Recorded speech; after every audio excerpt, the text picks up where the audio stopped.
तव कथामृतम्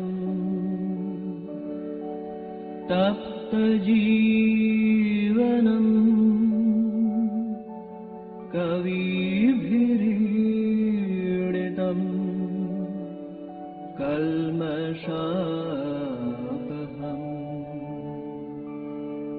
श्रवणमङ्गलम् श्रीमदाततम् भुवि गृह्णन्ति ये भूरिदा जनाः भुवि गृह्णन्ति ये भूरिदा जनाः।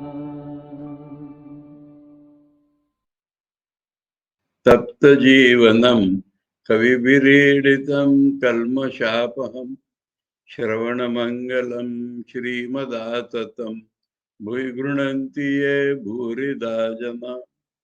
We are studying the Gospel of Sri Ramakrishna, and we are in the conversations of April 22nd, 1886. Let us go back a few lines where we are told that Hirananda came in. English page 966, Bengali 1052, Ekvinsha Parichet. Hirananda came in with two of his friends. He was a native of Sindh, about 2200 miles from Calcutta. You have seen that this is about 35,000 kilometers. After finishing his college education in Calcutta in 1883, he had returned to Sindh and taken charge of editing two papers, the Sindh Times and the Sindh Sudhar. While studying in Calcutta, he had often visited Keshav Chandra Sen and had come to know him intimately. He had met Sri Ramakrishna at the Kali temple at Dakshineshwar and had spent an occasional night there with the master. So this is Hirananda's introduction. Hearing of Sri Ramakrishna's illness, he now came to Calcutta from Sindh to see him. The master himself had been very eager to see Hirananda. Sri Ramakrishna pointed to Hirananda and said to him by sign, "A very fine boy. Do you know him?" M. Yes, sir. Master to Hirananda and M. Please talk a little. I want to hear you both.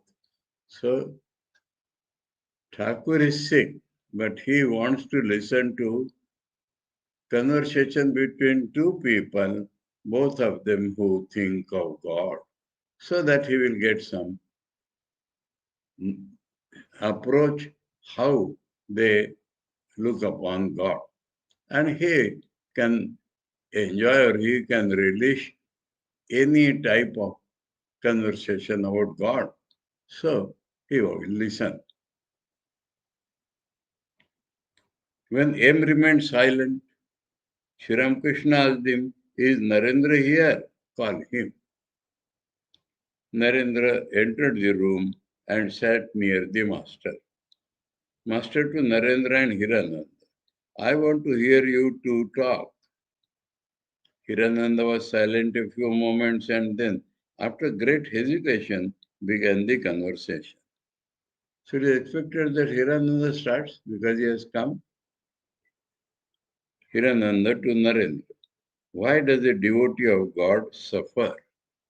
So that he wants to see what Narendra tells about it. And say, genuine question of a sincere heart, affectionate heart, tender heart, being devoted to Sri Ramakrishna and seeing Sri Ramakrishna's suffering, he is asking this question. His words were sweet as nectar. Everyone in the room could feel that his heart was filled with love. Narendra, the plan of the universe is devilish. I could have created a better world. So this is his reaction to the situation he is facing in life, including Sri Ramakrishna's sickness, but more about the financial difficulties which he was feeling after his father's passing away. His mother and brothers were hungry and he could not provide for them. So that is why he says the plan is devilish. I could have created a better word. How, when he was asked, he said, I don't know. So this world is so bad that better than this could have been created by me also. That is not more in jest than in seriousness. Hirananda. Can one feel happiness without misery? So Hirananda thinks what God has made is correct. God can never do any wrong. And so, misery, why God has made misery? Because unless you have misery, how will you know that it is happiness? That is his line of thought. Narendra, I am not making a plan for a universe, but simply giving an opinion of the present plan. But now Narendra is coming out with a real wisdom.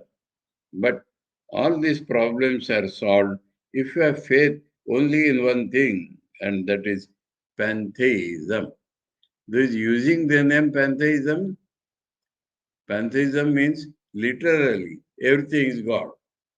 But what Narendra is meaning is called the all-pervasive immanence of God. All doubts disappear if one believes that everything is God. It sounds like pantheism. God alone is responsible for all that happens. So this is the corollary of that pantheism. Is everything, even the directions and the work and everything, not only people, but the moods and the actions and everything. So God alone is responsible for all that happens. Now, this has to be realized. So Hirananda says, very easy to say that. He means that people can talk like that, but difficult to believe, difficult to experience. So unless one experiences this, talking will carry no meaning. Now, we had read up to this, but now we read it to get a catch.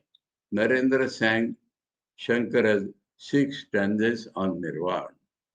So Narendra is full of spirit of Vairagya. Narendra knows nothing but God.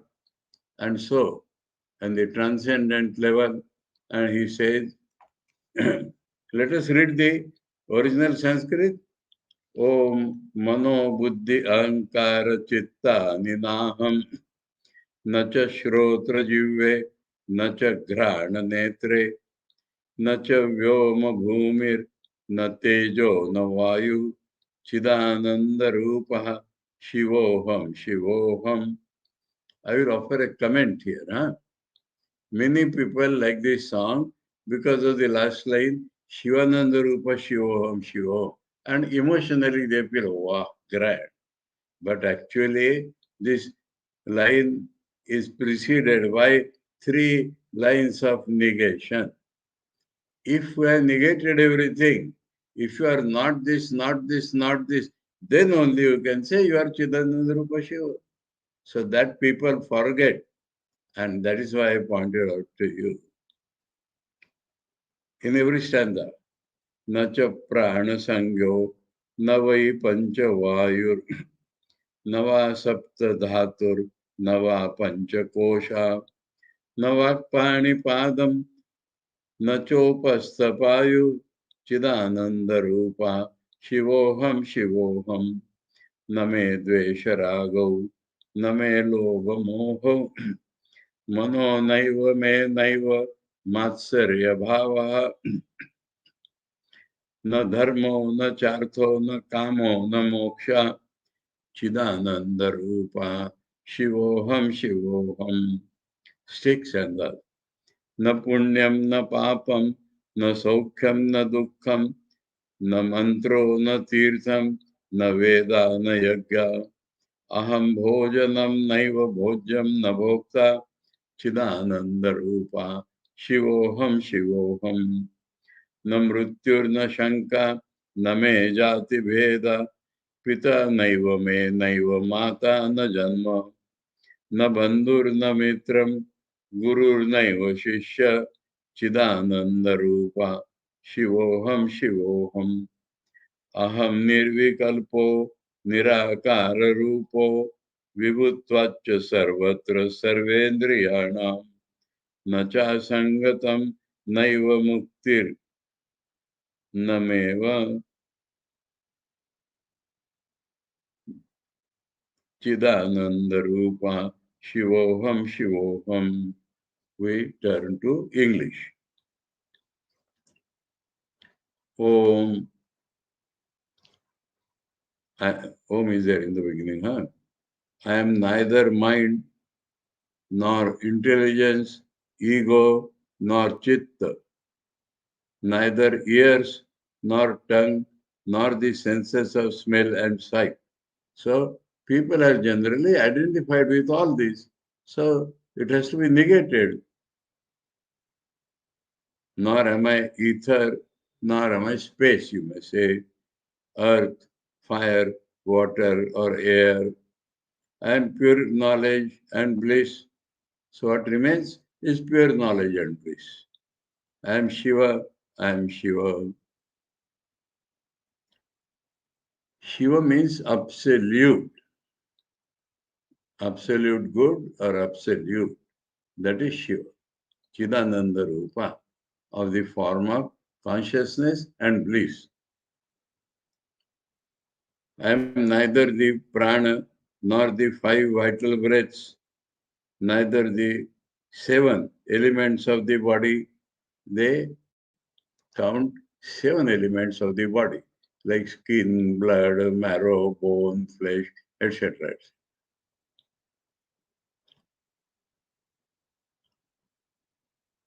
Nor its five sheaths. That is Taittiriya Upanishad. Food is Atman, then we understand food is not Atman. So it is a sheath. Vital forces are Atman, then we understand it is not Atman. Then mind is not Atman. I consciousness is not Atman. The bliss of union is not Atman. Then the bedrock of all this is Brahman. So these apparent selves I am not.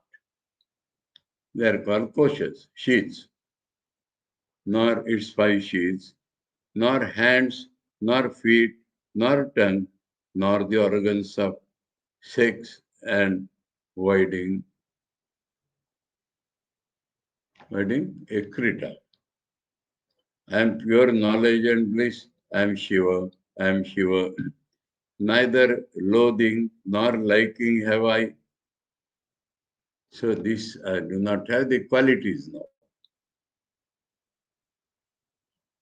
Neither good nor neither greed nor delusion. No sense have I of ego or pride. These are all important things. Neither dharma nor moksha. Because when one is not all this, what is to do? Moksha depends upon the bandhan. If he does not have bondage, then what about moksha?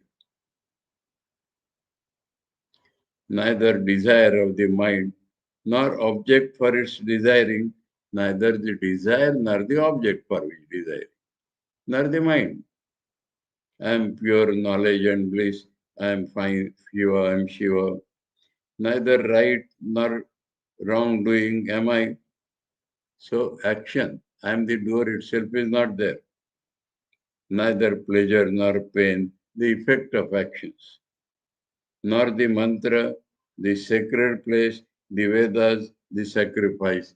Spiritual sadhana is necessary, but don't identify with them. So you have to go beyond all the sadhanas also. Neither the act of eating, the eater, nor the food. So all three factors. I am pure knowledge. Death or fear I have none, nor any distinction of caste. So these make heavy impressions in the mind of man. Neither father nor mother, not even a birth have I, neither friend nor comrade, neither disciple nor guru. So any relationship is denied because all is unreal. I am pure knowledge and bliss. I am Shiva. I am Shiva. I have no form or fancy. The all pervading am I. Everywhere I exist. So now the immanence also has been described in the last para. Everywhere I exist, yet I am beyond the senses. Neither salvation am I, nor anything that may be known. I am so no object. I am pure knowledge and bliss. I am Shiva. I am Shiva. Hirananda is like this idea. So Hirananda says, good. Sri Ramakrishna to Hirananda by his sign. Give him an answer. Hirananda. It is all the same. Whether you look at a room from a corner or look at it from the middle. So this is one aspect, transcendence. But the other aspect is immanence. That is what Hirananda is pointing out. Some relation with God will be like from a corner. And center means the very nature of God. It is the same God consciousness that one feels. Whether one says, oh God, I am the servant or I am he. One may enter a room by several doors. So I am a servant also leads to that one. So that is what Hirananda has expressed. So a man of good knowledge. All sat in silence. Hirananda said to Narendra, please sing some more. He is like Narendra singing and the ideas he is conveying both. They were asked to talk. So this is the way they are talking. Narendra sang the five stanzas on the Kaupinam. A sannyasi, when he takes up sannyas, his guru, let me tell you in detail to some extent. Fire is lighted, the Viraja home is performed, at the end of which he has to give up the tuft of hair and his sacred thread also. So removing all signs of caste and pride and of Brahmin. And then he goes aside, removes all his old clothes, and in a naked state comes and salutes the Guru. At that point, Guru gives him a kavi, gerua, ochre colored kaupi. That is the kaupina here. The kaupina is what is given by the Guru as a sign of his total renunciation or becoming a sannyasi. So that kaupin is described here. This is also Shankara's song. Let me go to Sanskrit, then we'll come back. Vedanta Vakyeshu Sada Ramanto Vikshanda Matreena Chatushtimanta Ashokamanta Karane Charanta Kaupinavanta Phalubhagyavanta Moolam Taro Kevalam Ashrayanta Panidvayam Bhuktumamantrayantra. There is a mistake in Bengali, and it's a common mistake which people do who do not know the Sanskrit properly. That is Bhuktum Amantrayanta. Amantra means invitation. And there is no question of invitation here. And the meter in which running, that also breaks at Amantrayantra. Bhuktum Amatrayantra. No. Bhuktrum Amatrayanta. Amatra is the pot for begging or a plate for eating. That is Amatra. Now here, he has no possession. So, Panidvayam, the two hands itself is his plate for eating or receiving bhiksha. That is the idea. No invitation anywhere. And people commonly make this mistake without thinking, because amantran is a common word, but not fitting here. And amatra is not so common, but it is directly in Sanskrit for a eating plate.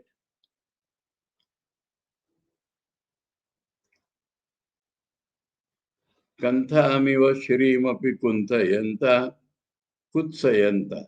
Kanthamiva shrimapi kutsayanta kaupi navanta khalubhagyavanta swananda bhave paritushtimanta sushanta sarvendriya vrittimanta ahernisham brahmaniye ramanta kaupi navanta khalubhagyavanta. Not yet complete, but Sri Ramakrishna intervenes. So, English,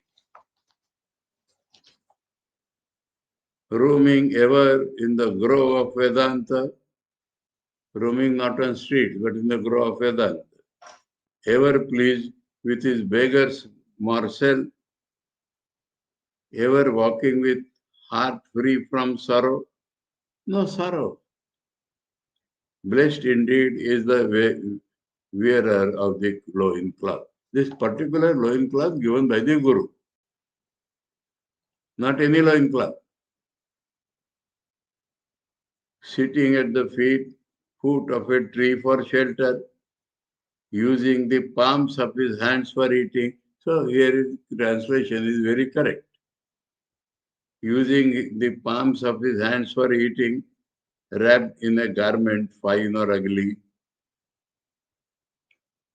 The original says, Kanthamiva Shri Api Kuntayanta. Kantha means a cloth made of torn pieces of cloth are stitched together to make a cloth. That is called kantha. And kantha is something people shun.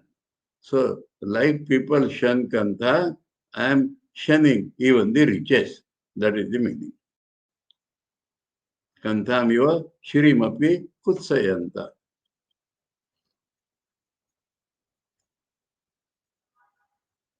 Blessed indeed is the wearer of the loincloth, satisfied fully by the bliss within him, curbing wholly the cravings of his senses, contemplating day and night the absolute Brahman. Blessed indeed is the wearer of the loincloth.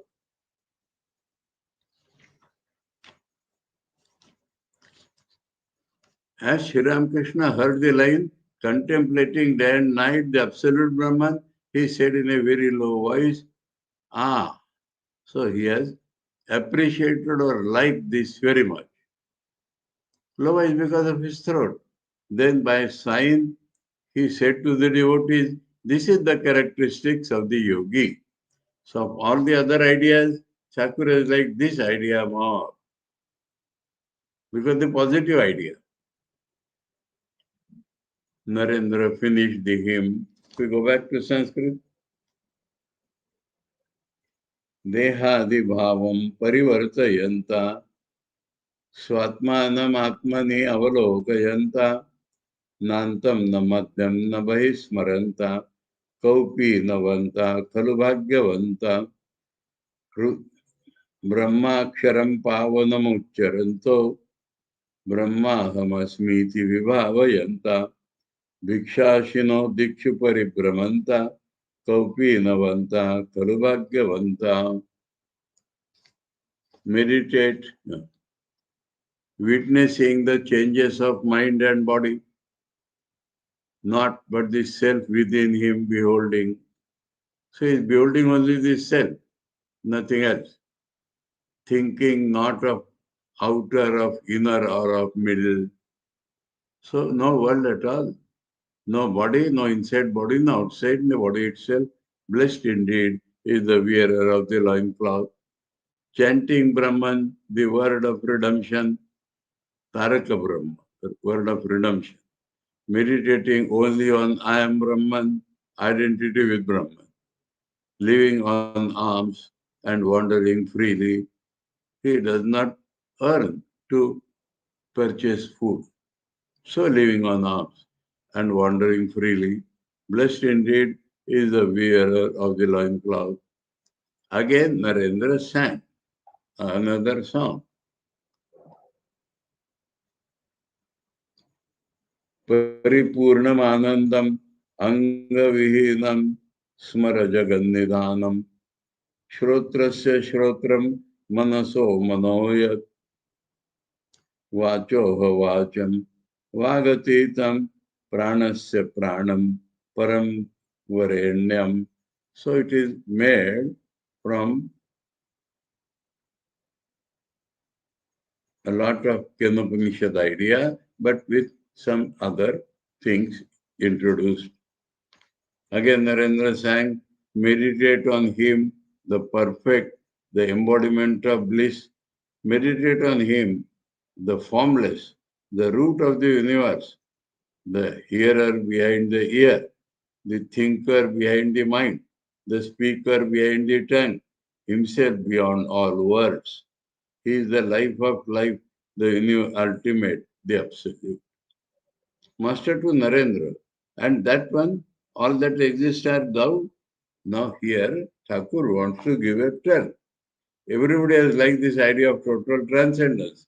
But simultaneously, though some tidbits of immanent ideas had come, but simultaneously, the immanence also must be fed. Then only the knowledge is complete, not without that. And so, in a gentle way, in a just soft way, he says, and that song you sing. So, that song which conveys the immanence of God, the all pervasiveness of God, something like what Narendra said, pantheism, like. So, this song is in Hindi or Urdu.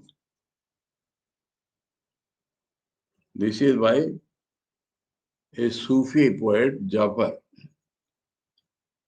तुझसे हमने दिल को लगाया जो कुछ है सो तू ही है एक तुझको अपना पाया जो कुछ है सो तू ही है दिल का मकान सबकी मकीन तू कौन सा दिल है जिसमें नहीं तू हर एक दिल में तू ही समाया जो कुछ है सो तू ही है क्या मलाइक क्या इंसान क्या हिंदू क्या मुसलमान जैसे चाहा तूने बनाया जो कुछ है सो तू ही है काबा में क्या और देवल में क्या तेरी परस्तिश होगी सब जहां आगे तेरे सिर सबों ने झुकाया जो कुछ है सो तू ही है अर्श से लेकर फर्श जमी तक और जमी से अर्श भरी तक जहां मैं देखा तू ही नजर आया जो कुछ है सो तू ही है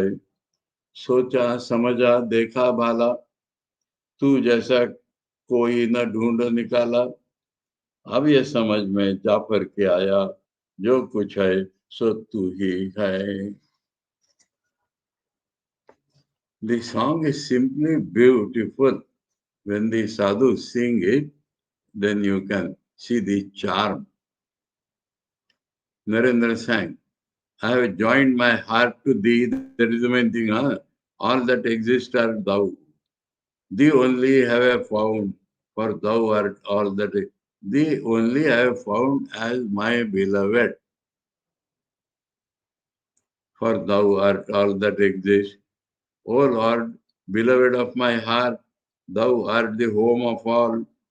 Where indeed is the heart in which thou dost not dwell? Thou hast entered every heart, all that exists art thou, whether sage or fool, whether Hindu or Mussalman. Thou makest them as thou wilt, all that exists art thou. Thy presence is everywhere, whether in heaven or in Kaaba, and Devil also, in Mandir, in temple. Before thee all must bow, for thou art all that exists, from earth below to the highest heaven, from heaven to deepest earth. I see thee, I see thee wherever I look, all that exists are thou. Pondering, I have understood, I have seen it beyond a doubt. I find not a single thing that may be compared to thee. To Jafar it has been revealed that thou art all that exists. As the master listened to the line, thou hast entered every heart, he said by a sign, God dwells in everybody's heart. He is the inner guide. So that particular idea, Thakur has appreciated more. As Narendra sang the line, I see thee wherever I look. All that exists art thou.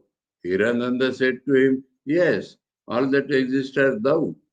Now you say thou, not I but thou. So Hirananda wants to say that a few times before you said, I am this and I am this and I am this, I am not this and I am this. And now you are telling thou. Narendra, give me a one and I will give you a million. So whether I or thou is not the question, but one without a second is the reality. And if you give that reality, go on adding zeros, you will get 1 million. So zeros represent the world. Without God, the world is zero. Once you accept God as the immanent reality, then all the world gets value because it is appearance of God. That is the meaning what Narendra is telling. And whether it is I or thou does not matter, but one only. Give me a one and I will give you a million. Thou art I am thou. Nothing exists but I, as well as thou. So either I or thou, but it is one only, not two. Narendra recited a few verses from the Ashtavakra Sangita. The room again became silent. Those verses are not given here. Absolute Advaita. Master to Hirananda pointing to Narendra. He seems to be walking with an unsheathed sword in his hand, full of knowledge and renunciation. To him, pointing to Hirananda. How quiet, like a cobra, quiet before the charmer with its hood spread. So he has a tremendous energy within, but in front of Thakur is sitting silent.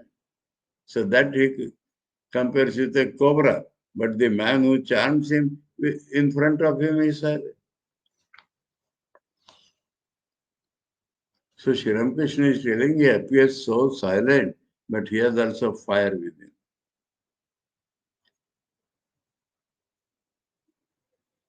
Sri Ramakrishna fell into an inward mood. Hirananda and I were seated near him. There was complete silence in the room. The master's body was being racked with indescribable pain. The devotees could not bear the sight of his illness, but somehow the master made them forget his suffering. He sat there, his face beaming, as if there was no trace of illness in his throat. So, illness is there in the body. Inside, nothing. So that is the real Vedantic life. Don't expect that when Vedanta came, we will not have illness. This is some misconception of many people. Body is not the self. Suffering is of the body, not of the self. This one sees most gloriously in Sri Ramakrishna. Cancer, excruciating pain, but I am bliss.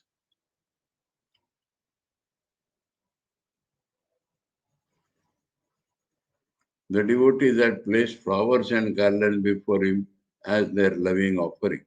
He picked up a flower and touched with his first his head, then his throat, heart, and navel. All parts worship God. To the devotee, he seemed a child playing with flowers. So a child can do like that. But Sri Ramakrishna is seeing God everywhere, so he's doing. Sri Ramakrishna used to tell the devotees that his divine visions and moods were accompanied by the rising of a spiritual current inside his body. Now he talked to Miss M. Master, I don't remember when the current went up. Now I am in the mood of a child. That is why I'm playing with the flower this way. Do you know what I see now? I see my body as a frame made of bamboo strips and covered with a cloth. So only skeleton. The frame moves, and it moves because someone dwells inside it. So Chetan is inside. Frame moves because Chetan moves it. Again, I see the body to be like a pumpkin with the seeds scooped out. Inside the body, there is no trace of passion or worldly attachment. It is all very clean inside. Pumpkin, very clean inside. And it became very painful for Sri Ramakrishna to talk further. He felt very weak. M quickly guessed what the master wanted to tell the devotees and said, and you are seeing God inside yourself. That is partial. So master says, both inside and outside.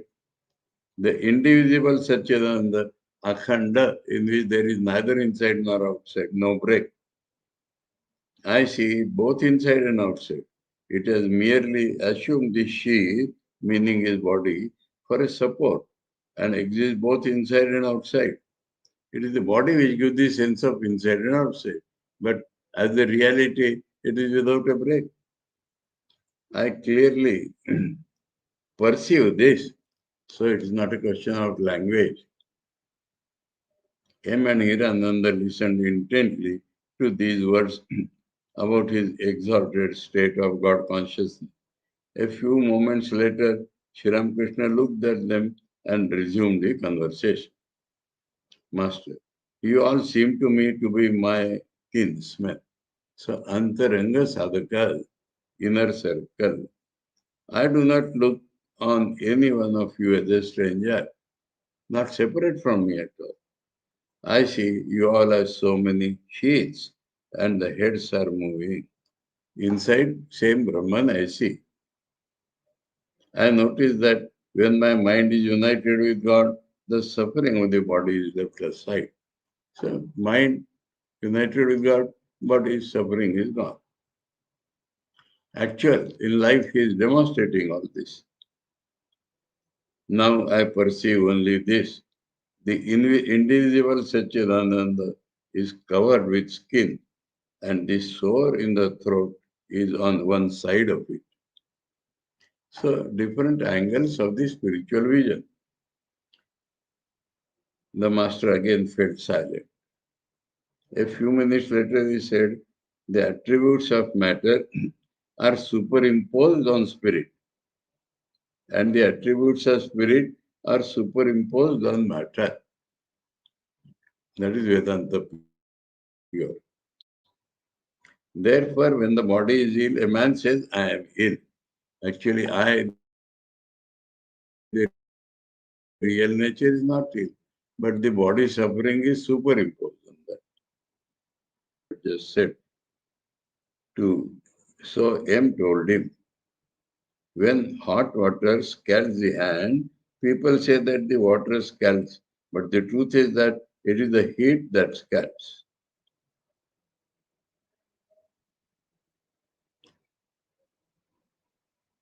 Hirananda to the master.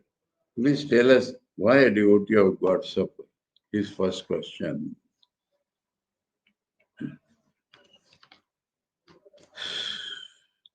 Master, it is the body that suffers. So why you are asking devotee and all that? If a devotee is conscious of God, he is not conscious of his body. So there is no suffering in the real sense. Sri Ramakrishna seemed about to say something more. Hirananda and M eagerly awaited his word. Sri Ramakrishna said, do you understand? M said to Hirananda in a whisper, the body suffers. Now why the body also suffers? The body suffers for the purpose of teaching men that in spite of the suffering there can be bliss. His life is like a book of reference. In spite of so much physical suffering, his mind is 100% united with God. Hirananda, yes, it is like Christ's crucifixion, but still the mystery remains Why should he of all people suffer like this? So, Vivekananda says that is all right. Christ also did like that. But why such a man should suffer? Whether bodily or mentally or whatever it is. But a holy man, he has not done anything wrong. Why should he suffer? Now, that suffering is due to Sri Ramakrishna's taking over others' sin.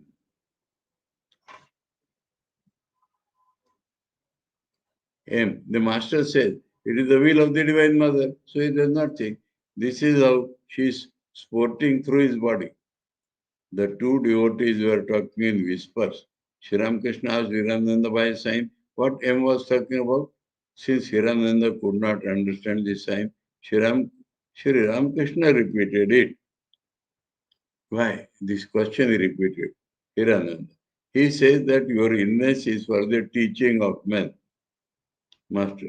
But that's only his guess. How does he know? He has guessed it. To him and Hirananda. My mood is changing. I think that I should not say to anyone, may your spiritual consciousness be awakened. People are so sinful in the Kali Yuga. If I awaken their spiritual consciousness, I shall have to accept the burden of their sins. That is the indirect telling the cause of his suffering. So if I say you do all right, you be all right, then that suffering goes to Sri Ramakrishna.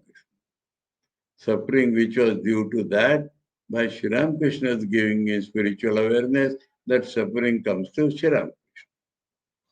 Because the effects, bad effects must be felt. If not by the person, then by God. God like man. So that is the lesson here.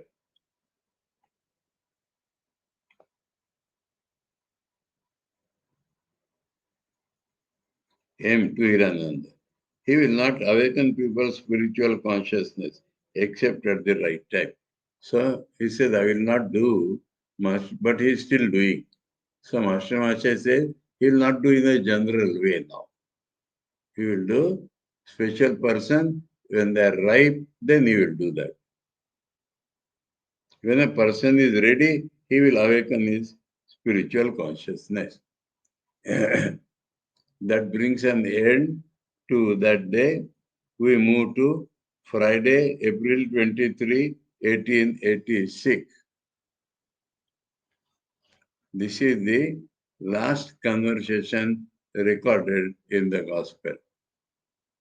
It was Good Friday. Hirananda had taken his midday meal at the Kashipur Garden House. About 1 o'clock in the afternoon, he was stroking Sri Ramakrishna's feet. M sat nearby. Latu and one or two other devotees were going in and out of the room.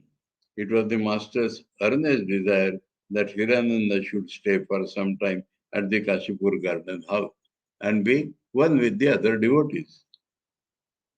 While massaging the master's feet, Hirananda conversed with him. He spoke in a very sweet voice, as if trying to console a child. Hirananda, why should you worry so much? You can enjoy peace of mind if you have faith in the physician. You are a child. Thakur will not be faith in anyway.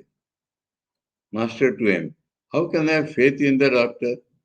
Dr. Sarkar said that I would not recover. Should I have believe in that? Hirananda, but why should you worry so much about that? What is to happen must happen. It is Thakur's will only which will happen. M. to Hirananda aside. He is not worrying about himself. The preservation of the body is for the welfare of the devotees. So he has worried. It was a sultry day and the room became very hot at noontime. The straw screens had been hung over the windows. Hirananda adjusted them. The master looked at him. Master to Hirananda, please don't forget to send the pajamas. What is that? Hirananda had told Sri Ramakrishna that he would feel more comfortable if he wore the pajamas used in sin. Pajamas are loose, thin trousers. Meaning is pajama. the cloth for the covering for the legs. Sri Krishna was reminding him of them. He had said he will send from there. Thakur will be comfortable in that. Hirananda had not eaten well. The rice had not been well cooked. The master felt very sorry about it and asked him again and again whether he would have some refreshments. On account of his illness, he could hardly talk, but still he repeated the question. He said to Latu, "Did you too eat that rice?" Sri Krishna could hardly keep the cloth on his body. No body consciousness. He was almost always naked, like a child. Hirananda had brought with him one or two of his Brahmo friends.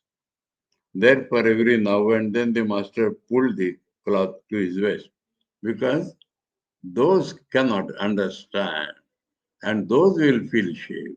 Master does not.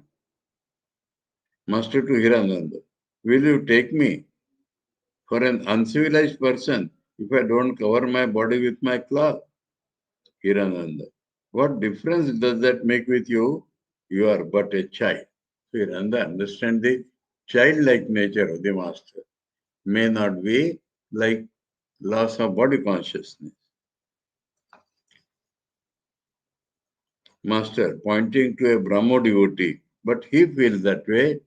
They are gentlemen, English educated. They cannot see that I am a child. They cannot see I am without body consciousness. They will feel it uncivilized if a man behaves like that. Hirananda was about to take his leave. In a very few days, he was going to start for sin. Master to Hirananda, suppose you don't go to sin? Hirananda smiling. But there is nobody there to do my work. I have to do my duties. Master, how much do you earn? Hirananda smiled. That means if you give up the job and come here. Hirananda smiling. My work doesn't bring me a large salary. Master, still how much? Hirananda laughed. So he did not reply. Master, why don't you live here? Hirananda did not reply. Master, suppose you give up that job? Hirananda said nothing.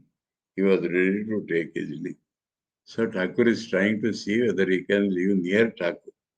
But Hirananda thought it was impossible. Master, when you will see me again? Hirananda, I shall leave for sin on Monday, the day after tomorrow. I shall see you that morning. Hirananda left. M was seated by the master's side. Master to him, he is a fine young man, isn't he? M, yes, sir, he has a very sweet nature. Master, he said that Sindh is 2200 miles from Calcutta and he has come all that way to see me. M, true, sir, that would be impossible without real love. Master, he wants very much to take me to Sindh. M, the journey is very painful. It takes 4 or 5 days by train. Master, he has 3 university degrees, maybe matric, inter, and BA. M, yes, sir. Sri Krishna was tired. He wanted to take a little rest. He asked them to open the shutters of the windows and spread the straw mat over his bed. M was fanning him. Sri Krishna became drowsy. After a short nap, Sri Krishna said to him, did I sleep? M, a little. Narendra, Sharat and M were talking downstairs. So now,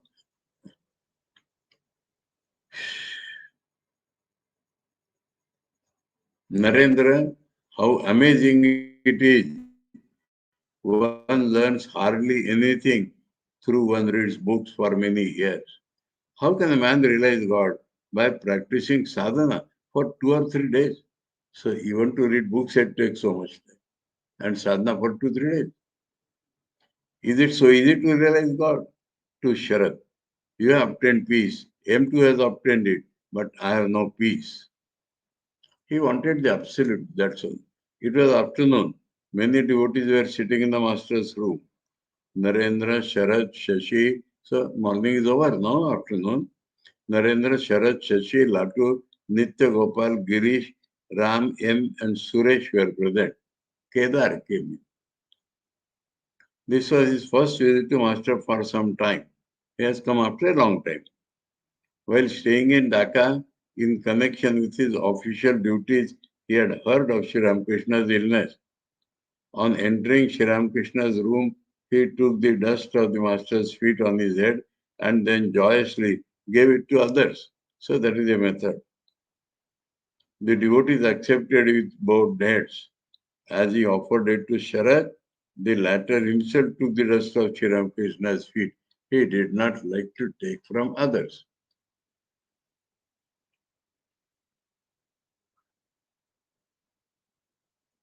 M smiled. He understood. And the master also smiled, looking at him. The devotee sat without uttering a word. Sri Ramakrishna seemed about to go into an ecstatic mood. Now and then he breathed heavily, as if trying to suppress his feeling.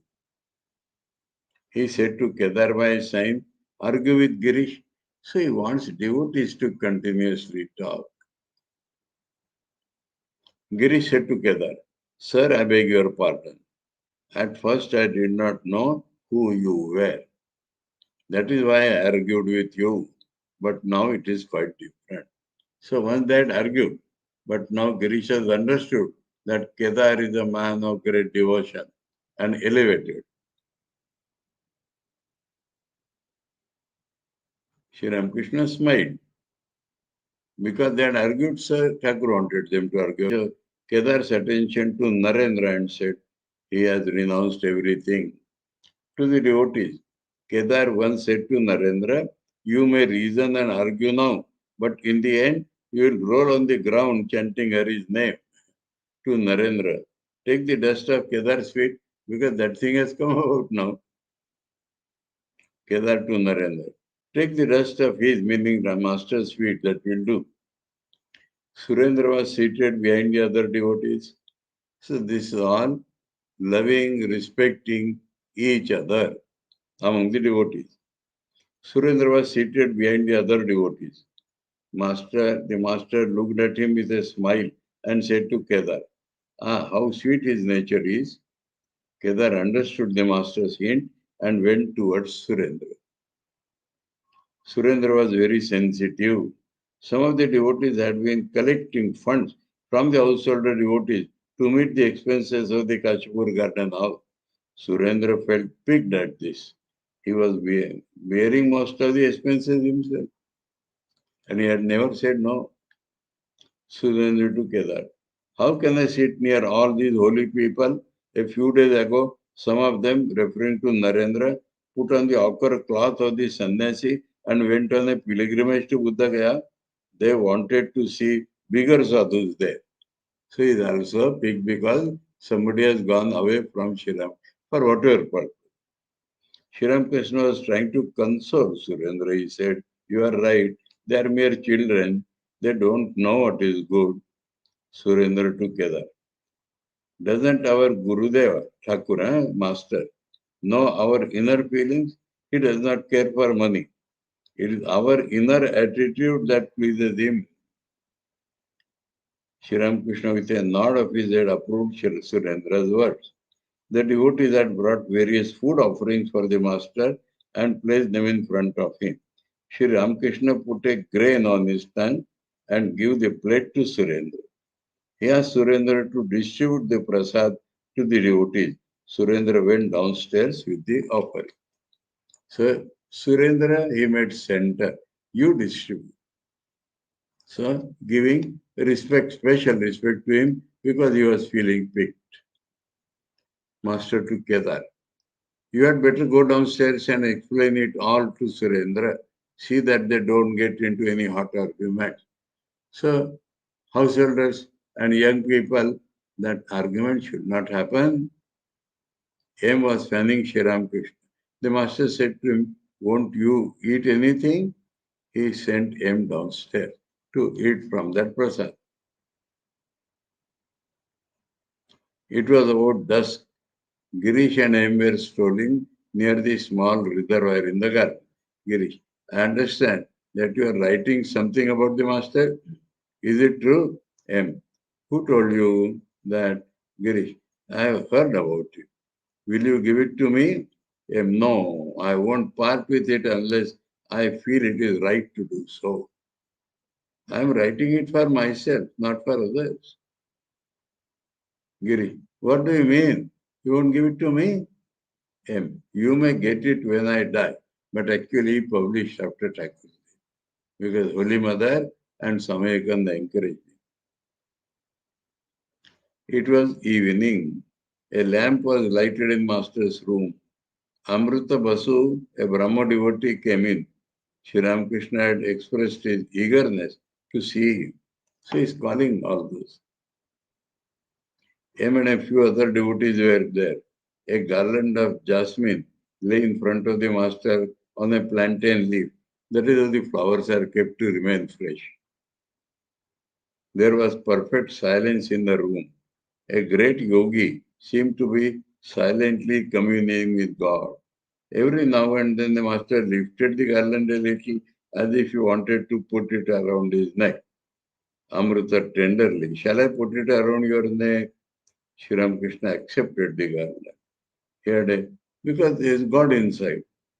He had a long conversation with Amrita. When the latter was about to take his leave, the master said, come again. Amrita, yes, sir. I like to come very much, but I live at a great distance, so I cannot always come. Master, do come and take the carriage hire from here. And that is always a solicitous for the devotees. The devotees were amazed at the master's tender love for Amrita. So that day's conversations are over. Now are the next day. So date is changing. We shall see it tomorrow.